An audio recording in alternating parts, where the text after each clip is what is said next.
बुजुर्गों की पेंशन बढ़ाई जाए। हाँ। बुजुर्ग बहुत दुखी हैं। हाँ। वह बहुत ज्यादा, उनकी पेंशन बहुत कम है। उनकी 800 रुपए की पेंशन है। 800 रुपए में कुछ भी नहीं आता। मेरा चश्मा भी नहीं आएगा 800 चश्मा भी नहीं आएगा तुम्हारा? नहीं। चश्मा भी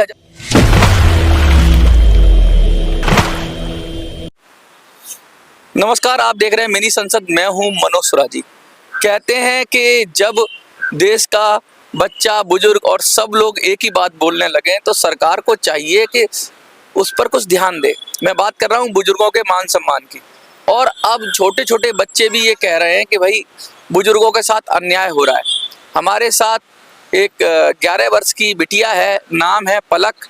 आइए हम पूछते हैं उनसे और बात करते हैं कि वो क्या समझती हैं EPS 95 के बारे में। सबसे पहले पलक बेटा, आप कौन सी क्लास में पढ़ते हो? मैं 5th क्लास में पढ़ती हूँ। अच्छा, 5th क्लास में पढ़ते हो। अभी 5th के एग्जाम दिए होंगे आपने? हाँ, मेरे अभी 5th के एग्जाम दिए हैं। मैं 6th में चली जाऊँ। 6th में चली जाओगी। 6ठी क्लास में हो आप। आपका जीवन में थोड़ा बहुत तो पॉकेट मनी मिलता होगा आपको या कुछ है, तो महीने का लगभग पलक कितना आपको खर्चा हो जाता होगा? 200 के आसपास। 200 रुपए के आसपास। देखिए, एक छोटी सी बच्ची है जिसकी पॉकेट मनी है वो 200 रुपए के आसपास हो जाती है। पलक, तुम्हें पता है कि जो बुजुर्ग हैं EPS 95 के, उनको 700-800 पेंशन मिलती है और सिर्फ पॉकेट मनी अगर तुम्हारी 200 और घर में 4 बच्चे हो तो 800 तो पॉकेट मनी हो गई। तो कैसे उनका खर्चा चलता होगा और सरकार उन पर ध्यान नहीं दे रही? क्या कहोगी? बुजुर्गों की पेंशन बढ़ाई जाए। हाँ। बुजुर्ग बहुत दुखी हैं। हाँ। वह बहुत ज्यादा, उनकी पेंशन बहुत कम है। उनकी 800 रुपए की पेंशन है। 800 रुपए में कुछ भी नहीं आता। मेरा चश्मा भी नहीं आएगा 800। चश्मा भी नहीं आएगा तुम्हारा? नहीं। चश्मा भी 1000 रुपए का आता है? हाँ, चश्मा ही मेरा 1000 रुपए का आएगा। अगर उन्हें कहीं किराए पे रहना हो तो 5000 रुपए तो उन्हें किराया चाहिए। हाँ। अगर उनके साथ ऐसा ही चलता रहा तो फिर जीवन जीना बहुत मुश्किल हो जाएगा। बुजुर्गों में बहुत सारी बीमारी भी होती है। तुम तो खैर, तुम्हारे मम्मी पापा भी अभी उतने बुजुर्ग नहीं होंगे, लेकिन दादा दादी जैसे होते हैं घर में, परिवार में नाना नानी होते हैं, तो किस तरह, कुछ जानती हो किस तरह की बीमारी होती है? शुगर होते हैं, हार्ट की प्रॉब्लम होती है। हाँ। सांस की प्रॉब्लम होती है। हाँ। बहुत सी ऐसी प्रॉब्लम्स है जो बुजुर्गों को होती हैं। और उनकी दवाई का खर्चा सरकार कहती है कि कोई मेडिकल सुविधा भी नहीं देती उनको। और ये वो लोग हैं जिन्होंने 30-30 साल नौकरी की, अपना जीवन का बहुमूल्य समय दिया और पैसा भी जमा किया है।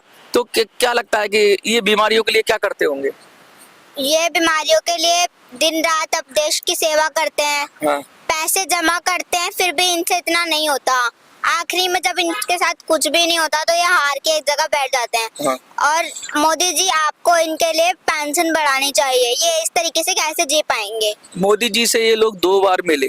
मोदी जी से भी मिले, हेमा मालिनी से भी मिले। उन्होंने कहा भी कि हम बढ़ाएंगे, लेकिन बढ़ाई नहीं। अब ये कह रहे हैं कि भाई नहीं बढ़ाई है तो अब क्या करें कि हमें ही खुद वो बनना पड़ेगा, संसद में खुद ही जाना पड़ेगा और दिल्ली आना पड़ेगा। तुमको क्या लगता है, ये सही है बात? हाँ, वो इन लोगों को दिल्ली आकर यहाँ पे आवाज उठानी चाहिए। आवाज उठानी चाहिए। अच्छा, ये अगर कहीं किसी मोहल्ले में जाएंगे, कुछ लोगों से अपनी बात कहेंगे, लोगों को बताएंगे अपना दुख, तो क्या लोग इनको मदद करेंगे? अब उनका तो मुझे पता नहीं, बट हमारे अगर एरिया में आए तो हम लोग उनकी जरूर सहायता करेंगे। हम उनके साथ आवाज उठाएंगे। देखिए, छोटे छोटे बच्चे भी समझ रहे हैं आपकी बात कि किस तरीके से अगर आप उनकी क्षेत्र में आएंगे या उनके एरिया में आएंगे तो दिल्ली की बच्ची है और दिल्ली की बच्ची साफ साफ आपको आमंत्रण दे रही है कि आप आओ। दिल्ली दिल वालों की है।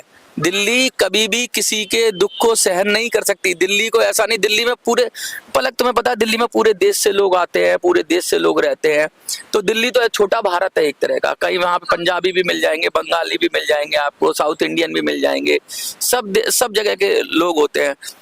तो क्या लगता है कि दिल्ली में आकर अगर ये लोग अपना प्रचार करेंगे तो क्या कुछ इनको सफलता मिलेगी? हाँ, इनको जरूर सफलता मिलेगी। अगर ये लोग एक तरफ आवाज उठाएं तो इनको जरूर सफलता मिलनी चाहिए। अच्छा, सरकार ने जिस तरीके से इनको तालम तोल किया, सरकारें बड़े बड़ी बिल्डिंगें बना रही है, बड़े बड़े फीते काट रही है, अपनी पीठ भी थपथपा रही है, वो सारी सरकारें हैं। वो ऐसा नहीं है कि बीजेपी की हो, कांग्रेस की हो, आम आदमी पार्टी की हो, सब सरकारें कर रही हैं। लेकिन जिस देश में बुजुर्गों का, अपने बड़ों का सम्मान नहीं है, तो उस देश को वो क्या तरक्की कर सकता है देश? वो कभी तरक्की नहीं कर सकता जिस देश में बुजुर्गों का सम्मान नहीं है। तो क्या लगता है कि बुजुर्गों का सम्मान, हम परिवार में सबसे पहले खाना भी बुजुर्गों को खिलाते हैं अपने के, उनको उनकी सेवा करते हैं, उनको दवाई देते हैं, बच्चे करते हैं सेवा, और क्या हालत होती होगी बुजुर्ग से? कब हम तो बच्चे तो अपने नाना नानी दादा दादी या उनसे पैसे मांगते हैं, और वो बेचारे उनके ऊपर क्या बीतती होगी जिंदगी भर जिन्होंने कमाया? क्या लगता है आपको, अगर कोई बच्चा पैसे मांगे दे पाएंगे वो गिफ्ट उनको? वो कैसे दे पाएंगे जब उनका खुद का खर्चा ही नहीं निकल रहा, तो वो दूसरों को क्या दे पाएंगे? हाँ, और वो डिपेंडेंट भी हो जाएंगे। हाँ, उनको ना बहुत मेहनत करते हैं, पर ना उनकी पेंशन कभी नहीं बढ़ती। उनकी पेंशन बढ़ानी चाहिए। अगर उनके कोई भी घर में आए बच्चा, तो उन्हें 10-5 रुपए हाथ में पकड़ाने पड़ते हैं। हाँ। अब वो महीने के कुछ बच्चे आए तो इतने पैसे 200-300 रुपए तो यूं ही निकल जाते हैं बच्चों में ही। बचते क्या है? 700 रुपए भी नहीं बचते, 500 रुपए बचते। 500 रुपए में दुनिया में अभी कुछ भी नहीं आता। हाँ। अगर बाजार में 500 रुपए लेके जाओ तो यूं ही खर्च हो जाते हैं। कभी कभी ये ऐसा होता है कि 500 रुपए के नोट में अगर बड़ा परिवार है तो शायद सब्जी और आटा भी ना आए। हाँ, कभी नहीं, आटा भी नहीं आएगा 500 रुपए में और पूरे महीने का। और मैं ये जो मैं बात कर रहा हूँ कि जो आजकल तो मोबाइल भी 400-500 रुपए का जो चार्ज होता है, 3 महीने का होता है, टीवी का रिचार्ज होता है, बहुत सारी चीजें होती है। तो क्या जो बुजुर्ग हैं जो जिंदगी भर कमा के खाते रहे, अब उनको अपने बच्चों पे डिपेंडेंट होना पड़ेगा, तो उनको बड़ी शर्म आती होगी कि भाई हम अपने बच्चों से पैसा मांगे या किसी से मांगे। और बच्चे अपनी जिंदगी में व्यस्त हैं, आजकल नौकरियां भी कम हैं, बच्चे भी बेरोजगार हैं, तो बड़ा मुश्किल हो रही है ना। हाँ, और कुछ बच्चे तो ऐसे होते हैं कि काम अगर उनका कामयाब हो जाते हैं तो अपने माँ बाप को घर से निकाल देते हैं। फिर उनको भी सड़क पे बैठना पड़ता है, फुटपाथ पे बैठना पड़ता है। उनको सर्दी गर्मी कुछ नहीं दिखती, वो ऐसे ही बैठे रहते हैं। उनको पेंशन बहुत कम मिलती है। मैं इसी बारे में कहना चाहूंगी कि उनकी पेंशन बढ़ाई जाए। कहीं मुझे तो ऐसा लगता है कि अगर यही हालत रहे तो कहीं भीख मांगने पे मजबूर ना हो जाएं बुजुर्ग लोग, तो उनको कम से कम, जिसने पूरी जिंदगी सम्मान से कमाया, देश की सेवा की, और आज बच्चे भी, दिल्ली के बच्चे कह रहे हैं कि आप चिंता मत करो, हम आपके साथ खड़े हैं, और दिल्ली के बच्चे भी आपका दर्द समझ रहे हैं। अगर एक 11 साल की लड़की पलक आपका दर्द समझ सकती है, तो मुझे लगता है कि दिल्ली में अगर आप अपनी बात कहोगे लोगों से, लोग, तो मुझे लगता है कि जब तुम समझ सकती हो पलक, अभी तो उम्र कम है तुम्हारी, लेकिन तुम मुश्किल समझ सकती हो। 1100 ये 700-800 रुपए, ये क्या मजाक ही तो है एक तरह का। 700-800 रुपए तो आजकल जो अमीर लोग होते हैं वो सड़कों पे फेंकते हुए चलते हैं, शादियों में उड़ा देते हैं। हाँ, शादियों में तो अगर उनके बच्चों की भी शादी हो, बुजुर्गों के बच्चों की भी शादी, मेहनत का पैसा वो सारी उस शादी में लगा देते हैं, उनके पास 1 रुपया भी नहीं बचता। ये बहुत बड़ी बात कर रही है कि भाई बुजुर्ग अपने बच्चों को पालने में पूरा मेहनत का पैसा अपने का लगा देता है, और उसके पास क्या ही बचता है। और ये मैं क्यों कर रहा हूँ समाज के, मैं आप लोगों को कहना चाहता हूँ कि आपको समर्थन मिलेगा। आप ये मत समझिए कि ये बुजुर्गों की लड़ाई है, ये देश के बच्चों की लड़ाई है, देश की महिलाओं की लड़ाई है, ये देश के युवाओं की लड़ाई है, जो सब बुजुर्गों का सम्मान करते हैं। हम सब अपने माता पिता का सम्मान करते हैं, और हम सब आपका सम्मान करते हैं, और हम सब चाहते हैं कि आप आत्मनिर्भर हो। मोदी जी तो कहते हैं आत्मनिर्भर होने की बात, तो हमारे बुजुर्ग जिन्होंने पूरी जिंदगी अपनी दी, और उनका भविष्य जब अब सरकार के हाथ में है और उनका पैसा भी सरकार की पॉकेट में है, तो EPFO को क्यों नहीं पैसा देता है। और 700 रुपए जब बात करते हैं तो कोई भी कहेगा कि ये तो भद्दा मजाक है, बुजुर्गों के साथ ये मानवतावादी सोच नहीं है। इस देश के अंदर नॉर्मल पेंशन भी 3000-2500 मिलती है, जिसमें कोई कंट्रीब्यूशन नहीं है।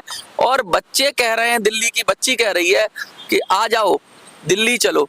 क्या एक बार फिर से कहोगी कि दिल्ली आओ? आप सारे बुजुर्ग जहाँ पे भी हैं, प्लीज दिल्ली आएं, और दिल्ली चलो। और मैंने पहले ही बताया दिल्ली चलो कैसे आओगे आप लोग मुझे व्हाट्सएप पे लिख दो और टीम बना लो अपनी, और मुझे इन्फॉर्म कर दो। मैं जब कॉल दूंगा तो आप सबको दिल्ली आना है, और जो सेहत से ठीक है वो दिल्ली आए, और जो सेहत से थोड़े कम है, जिनकी सेहत ठीक नहीं है, वो दूसरे लोगों को मदद करके दिल्ली भेजें। दिल्ली की व्यवस्था हम संभालेंगे, लेकिन उनकी व्यवस्था आप संभालो। जो आपके क्षेत्र से, हर जिले से 50, 100, 200 जितने लोग हो सकते हैं उनको तैयार करो, दिल्ली भेजो। और दिल्ली की जनता बाहें फैला के स्वागत करेगी, दिल्ली के बच्चे बाहें फैला के स्वागत करेंगे, दिल्ली के युवा बाहें फैला के स्वागत करेंगे, दिल्ली की महिलाएं कहेंगी, आपका स्वागत करेंगी कि आओ और हमारी दिल्ली में आओ और दिल्ली फतेह करो।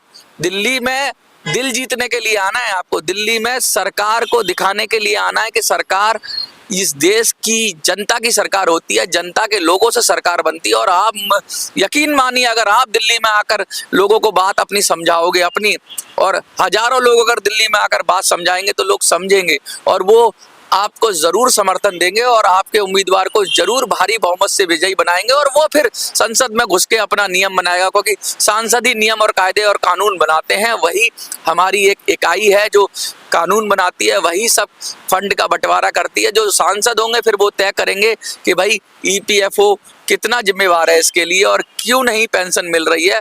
क्योंकि अगर नॉर्मल पेंशन भी तो 2,500-3 हज़ार है, तो ईपीएफओ से जुड़े हुए कंट्रीब्यूशन करने वाले लोगों को क्यों नहीं। पलक का संदेश है आपके लिए। पलक कह रही है कि दिल्ली चलो, तो एक बार लिख दो, पलक हम दिल्ली आएंगे। क्या लिखोगे? पलक हम दिल्ली आएंगे।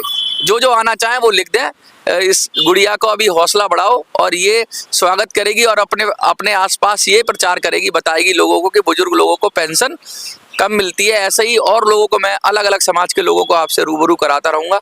देखते रहिए मिनी संसद।